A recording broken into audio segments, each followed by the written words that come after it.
Hey BookTube, it's Jackie. How's it going? If you are new to me, it's the first time you're seeing my face, hello, what's up? My name's Jackie. I sit on my floor and I talk about books. So that's why you're here, because that's what's going to be happening today. If you are not new to me, thank you for always tuning in, the continued support. I really do appreciate it. So today for you, I have a little bit of a Christmas present. Instead of my weekly wrap up, because it is Christmas, I decided to do something a little different and a little unique. I started this back on December 13th. Yeah, December 13th, which would have been the start of the 12 days of Christmas. And I decided to do the 12 tropes of Christmas. So every single day up until yesterday, which was Christmas Eve, I drew out of my little Santa mug one traditional romance book trope, and I recommended a book based off of it. I thought it was a really fun idea, and I wanted to kind of give you guys a little bit of a Christmas present in my own special way. So this is a Christmas present to you guys. Here's 12 recommendations by me of all different kinds of tropes. So without further ado, grab yourself a drink, have yourself a seat, and enjoy the 12 tropes of Christmas. And I'll see you at the end. Hey everybody, it is the first day of Christmas, so you know what that means. We get to draw out of our jar of romance tropes. So here goes nothing. Go with this one. On the first day of Christmas, my true love gave to me, popping my cherry. First time recommendation. Here you go. Yes. Until Friday Night by Abby Glines. This has one of the sweetest first time experiences I have ever read. It is small town high school football romance where everything was hopeful and all you needed was the guy by your side. We have Wes and Maggie. Wes is suffering alone and suffering in silence because his dad is dying of pancreatic cancer. And Maggie has witnessed something horrible that has made her a self-imposed mute. And she goes to this new school where her cousin goes to school at. And she refuses to speak to anybody. But Wes needs someone, so she speaks to him. And they start forming this beautiful, sweet, hopeful, nice, romantic relationship, and it's super, super adorable. One of my favorite first time recommendations. So if you love a very sweet, consensual, very consensual first time, here it is. Until Friday Night by Abby Glines. I'll see you on day 2. Hey guys, welcome to day 2 of the 12 tropes of Christmas. I get to draw another trope, so let's see what we have to recommend this time.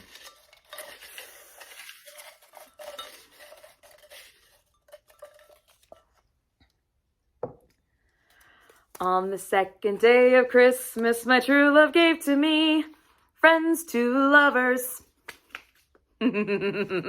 Wanderlust by Lauren Blakely. This is a newbie for me. We follow Griffin and Joy. Griffin is a translator in France who has been hired by Joy's company to help facilitate Joy's transition into working in the Paris perfume office that her company has sent her to work at. Joy is originally from the States, and French is becoming a second language to her. And so therefore she needs a translator to kind of acclimate herself to the customs, the language, the basically societal norms of this. They have a chance meeting where they are insta-lust. The connection, the chemistry is there. It is on point. It is delicious. But, however, they do find out later they are forced to work together. So they mutually decide to put their lust aside and choose just to be coworkers and become friends. But this friendship is a very non-stable one because they both desire each other just as much as anybody could desire somebody. And this is set in Paris, the city of love, the city of lights. So that friends to lovers transitions really, really fast. I experienced this on audiobook where it was narrated by Grace Grant and Richard Armitage. Highly recommend the audiobook. If you like a good friends to lovers story, this is definitely one for the books. It will also leave you mouth-wateringly hungry because they talk about food a lot. This is a sensory overload book. Lauren Blakely affects every single one of your senses and never lets up. I hope you enjoy this recommendation, and I'll see you guys on the third day of Christmas. Hey guys, third day of Christmas. You know what that means. Time for another trope. Let's see what my true love brought for me this time. Oh shit. One popped out already. There we go. This was jumping. On the third day of Christmas, my true love gave to me. Teacher student. Ivy Smokes, Temptation. This is the first installment to the Hunted series, and we follow Penny and Professor Hunter. Professor Hunter is Penny's communications teacher for her speech class, and they meet a chance encounter at a coffee shop. And he gives her sweater because he accidentally spills coffee on hers, and then he realizes that she is actually a student in his class. Well, a relationship starts to form, but the unique thing about this book is they actually use the assignments to convey some of the major emotional parts of the story throughout the story. So as they're doing assignments, some of her responses to her speeches are kind of responses to what's going on in their relationship. And this is the first installment to a series. I have not completed the rest of the series, but this one was pretty steamy, and I did enjoy myself. So if you're looking for a really spicy teacher-student relationship, here you go. I'll see you on day 4. Hey, it's day 4. You know what that means. Let's see what my true love gave me this time. On the 4th day of Christmas, my true love gave to me a mafia romance. Brotzwa's Baby by Jane Henry. Fuck yes. This is the first installment to the Wicked Dom series. We follow Casimir and Sadie. Casimir is the Brigadier General of the Brotzwa Mafia, and he is tasked with kidnapping Sadie, marrying her, taking her inheritance, and getting the fuck rid of her. And that's exactly what he does, except, well, it's a mafia romance, so we all know what happens. But this one has a really good twist with it because this is also a BDSM romance. We get a lot of BDSM kind of lifestyle images and scenes, and we have a really fun time in this book. There's also a really good first time in here as well, and we get a lot of BDSM practices in the lifestyle format, so kind of the everyday up and downs, taking the clothes off, putting them on, complete and total subjugation and ownership of the person, not just the sex side, but more of the lifestyle component. So this one's really a fun one for that, and I loved this one. Casimir has a place in my heart at all times. I love him. He's one of my faves. I read this for the Mafia Romance Readathon just this past year, and I loved it, and I've actually completed this series, and I do have a full review for the Wicked Dom series. I'll link it up here for you guys in the corner. You guys can check it out, but this one definitely hits the mark. Great time, good fun time, and Casimir, narrated by Wen Ross, just so you know. Yeah, that's how I experienced this one on audio. It was fantastic, and I mean, seriously, look at this man. Oh.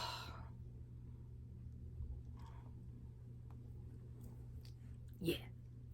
It's a good one. I highly check this one. Highly recommend to check this one out. Have a good one, and I'll see you guys all soon. Day 5, guys. Day 5. Let's see what my true love gave to me this time. On the 5th day of Christmas, my true love gave to me BDSM.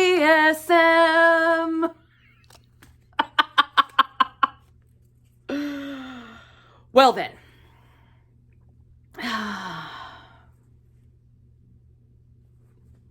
Brotzwa's Bride by Jane Henry. This is the sequel to the Wicked Dom series. You do not have to read Brotzwa's Baby if you do not want to, which is the first installment prior to this one, but it does help. But this one, very heavy on the BDSM play. We follow Galina and Damien.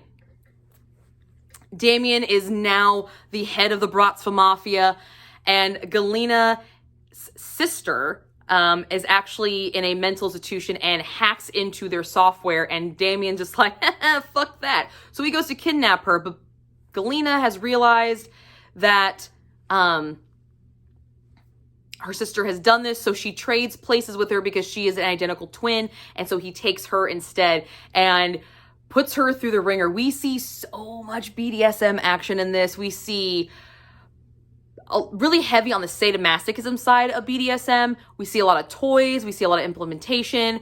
There is a great oral sex scene in this. It's fucking dope. Oh, that's awesome. That is an FTD bank scene, if there ever was one, for sure.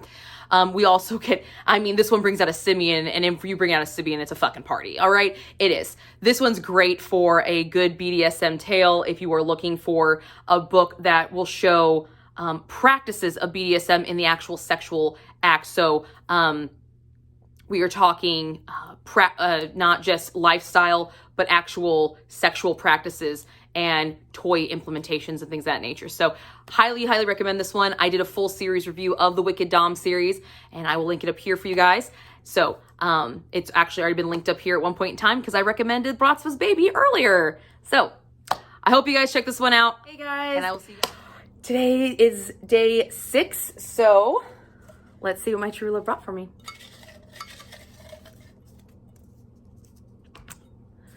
On the 6th day of Christmas, my true love gave to me an arranged marriage.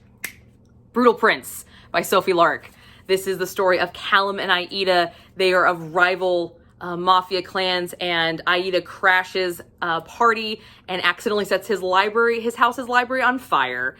And Callum goes to confront them, breaks her brother's leg, and then Pops of both families says, fuck this, we are not doing a fucking mafia turf war over some young kids bullshit. You two, yeah, you're getting married. Have some fun with that. And it starts off with a story of amazing banter. Callum and Aida, oh my fucking God, their banter is amazing. Fucking amazing. I fucking loved the banter between these two.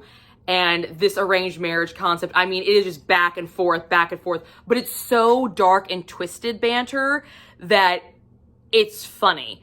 Like, it shouldn't be funny, but it is because it's so well written. Sophie Lark did a fantastic job with this book. So if you were looking for a great arranged marriage story, here you go. It's the start of the Brutal Birthright series.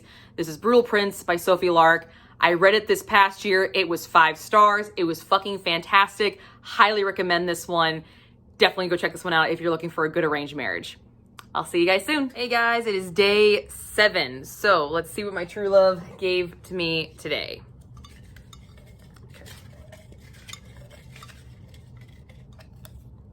Okay.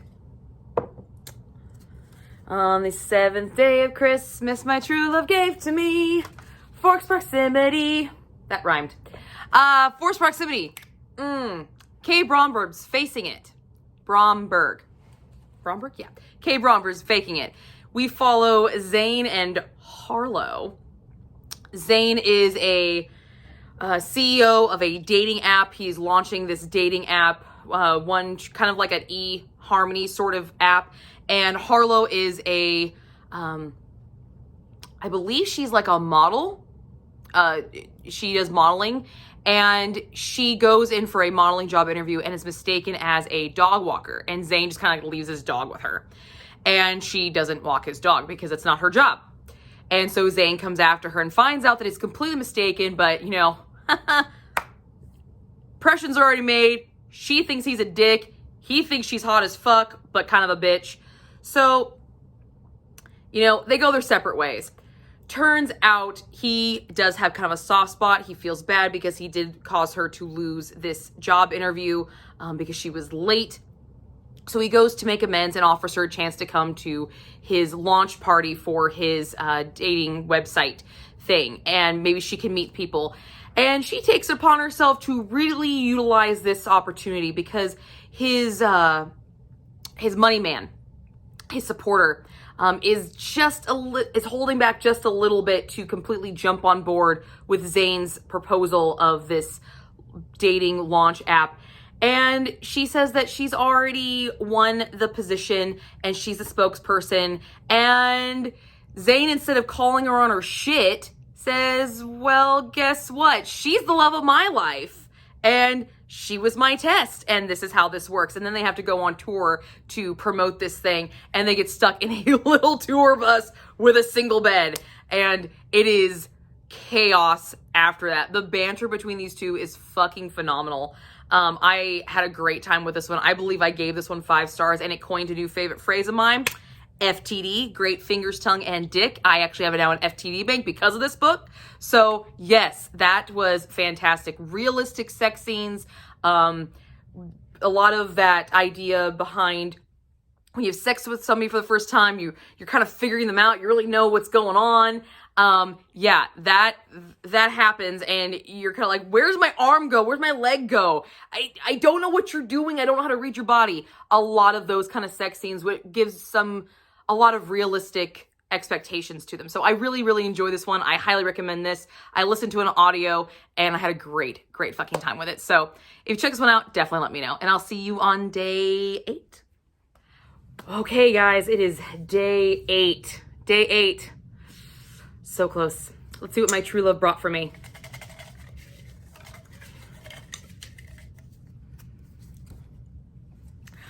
On the 8th day of Christmas, my true love gave to me a reverse harem. Wow, he was really fucking generous on day 8. Oh, hopefully God there wasn't 8 of them. Shit. Oh, okay. Reverse harem.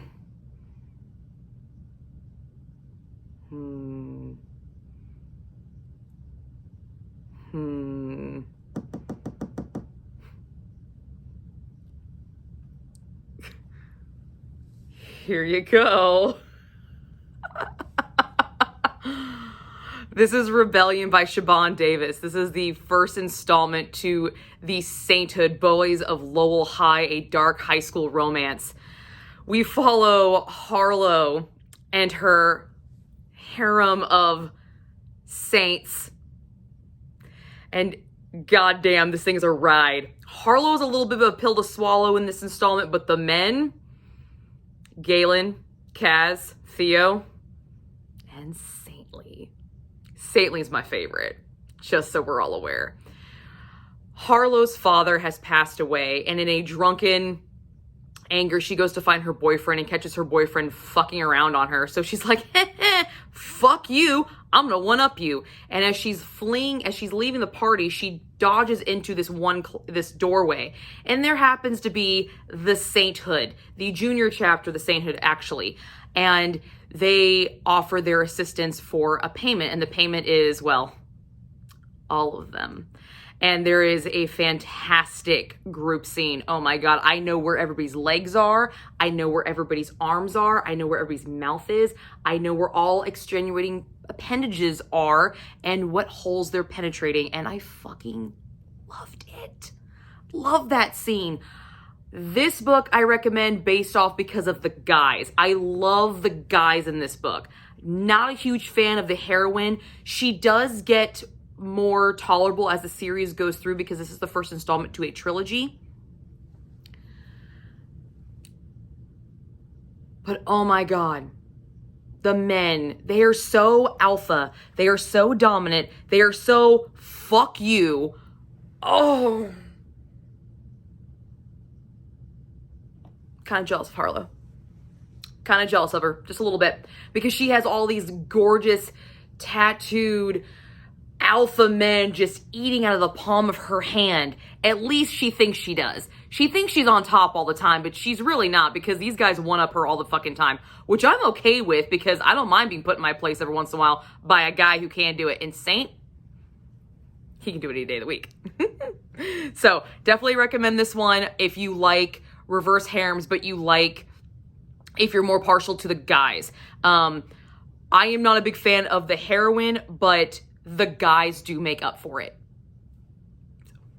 I will see you guys on day 9. Hey guys, it's day 9. Let's see what my true love has brought for me today.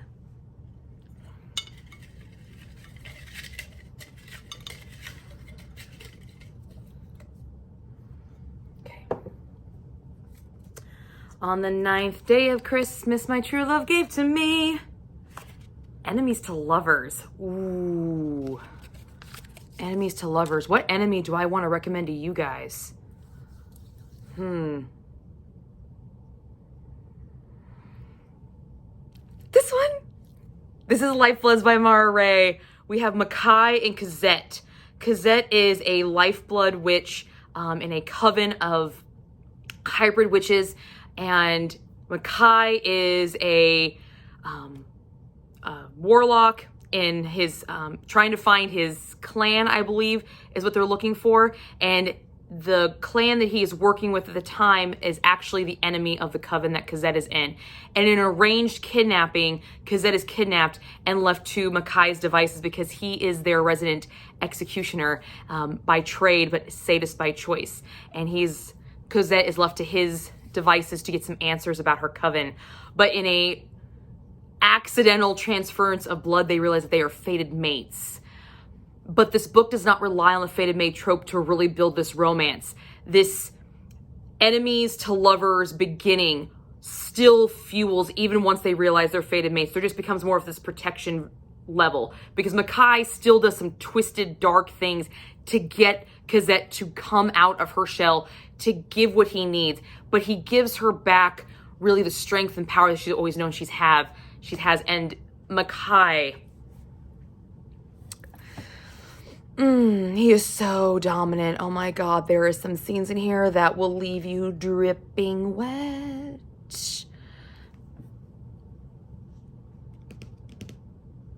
Yeah, they will. And they are fucking awesome.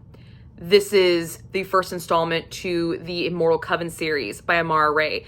And it does set up the main plot point throughout the entirety of the series of this book. But this book in particular, yes, yes. All the fucking yes for this, because you will be chanting yes during these sex scenes because they're so damn good, guys. Oh my God, they're amazing. Panty, moistener, right? Not moistener. This is a panty soaker. You might as well not even wear underwear. Like, you're gonna be tossing that shit out later because it's gonna be drenched. Swear to God. So good, so hot. Makai, executioner by trade, sadist by choice, and damn good alpha dominant male. Yeah. I love him. He is a new favorite of mine. And if you read this, I think he'll be a favorite of yours too. So definitely check this one out if you were like an enemies to lovers with a really, really hot sex scene. Multiple hot sex scenes. Multiple. Yes.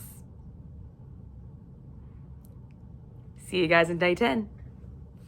Hey guys, it is the 10th day of Christmas. Let's see what my true love brought for me this time. Okay.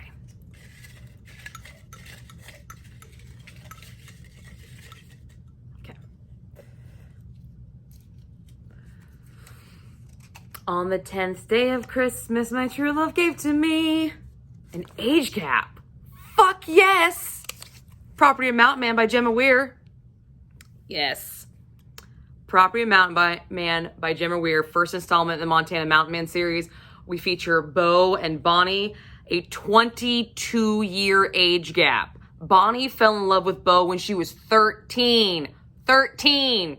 Okay, this bitch wants for nothing in this book because Bo is all about his Bonnie and all about his baby girl, because that's what he calls her all throughout this damn book. I experienced this on audio. Highly recommend the audiobook of this.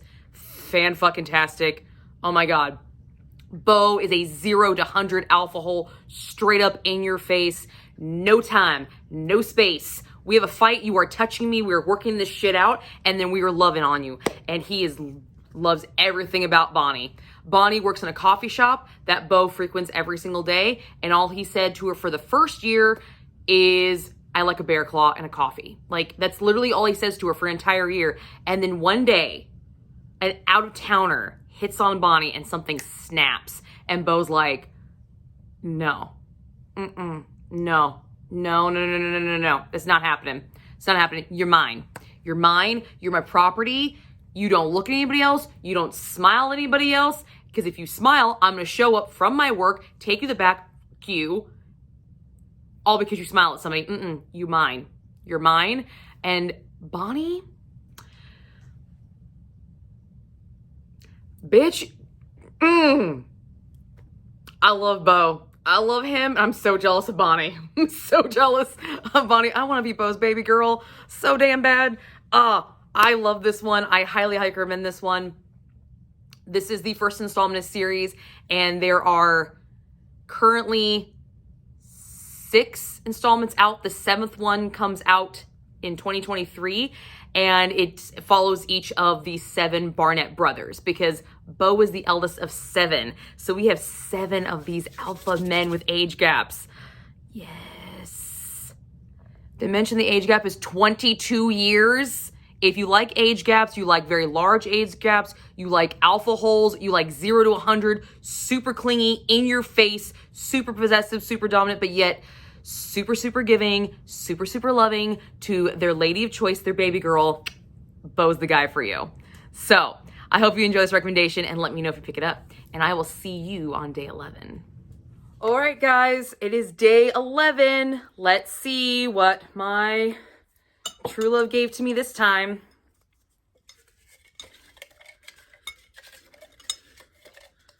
All right, here we go. On the 11th day of Christmas, my true love gave to me a millionaire romance. Fuck yes! I'll take $1 million, please. Oh, millionaire romance. Oh, Jessie by J.A. Huss. Yes, this is the first installment to the Bossy Brothers series. I had a great fucking time with this one. This is a dual millionaire series. And Jessie hooked up with Emma or Emily? I think it's Emma.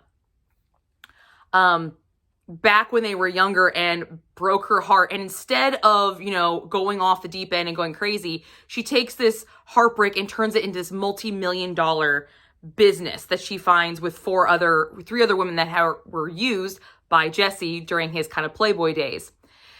They get so much money that they can buy this fucker at a bachelor auction and then try to make his life a living hell. But karma goes both ways. And we have just chaos ensued. Emma meets Jessie word for word, act for act. The banter in this is fucking phenomenal. The millionaire component is great. They jet set. They have these big ass fucking cars. They just throw money around like it's fucking nothing. It's such a good fucking time. This thing was friggin' phenomenal. I love this one. I had such a good time. Plan on continuing with the rest of the series. Weird cloak and dagger element in the story, but I think that's kind of setting up for more in future installments. But this one, yes. Emma Dumas. She's a bad bitch. She's the kind of girl that you want because she sees something that's weird and she's like, yeah, you're fucking weird. Your family sucks. I'm taking you. We're taking your shit and you're moving in. We're not dealing with this because it's fucking crazy. Let's go have a good time and go have sex. Yes. Great scenes in this one. And there is a great fucking line in this during a hate sex scene. FTD Bank right there. Telling you. It's a great one. All right. I will see you tomorrow for my last day of Christmas. It's day 12, guys. Day 12. Oh my God, it's finally here. Tomorrow is Christmas. Let's see what the final trope that my true love will bring to me is. On the 12th day of Christmas, my true love gave to me. What did he give me? Please be something good. He gave me a bully romance. A Mo Jones, Silver Swan. This is a good one. This is the first installment to the Elite Kings Club series, and we follow Madison and the Elite Kings. The main king is Bishop, so he's our main hero that we focus on, but there is some super sexy fun times with some of the other members, so you could follow this under kind of like a partial reverse harem if you'd like, but this is more bully romance for me. But this series is a mindfuck from page 1 to the very end. You will not know what's going on, and that's what a Mo Jones wants, because her revelations in this book are so spot on. Her timing is so fucking perfect that just when you think you've had enough and you want to throw this book across the fucking room, she gives you a revelation that you're just like, oh bitch, no. No, you did not just suck me in with that. Fuck, now I gotta read it again.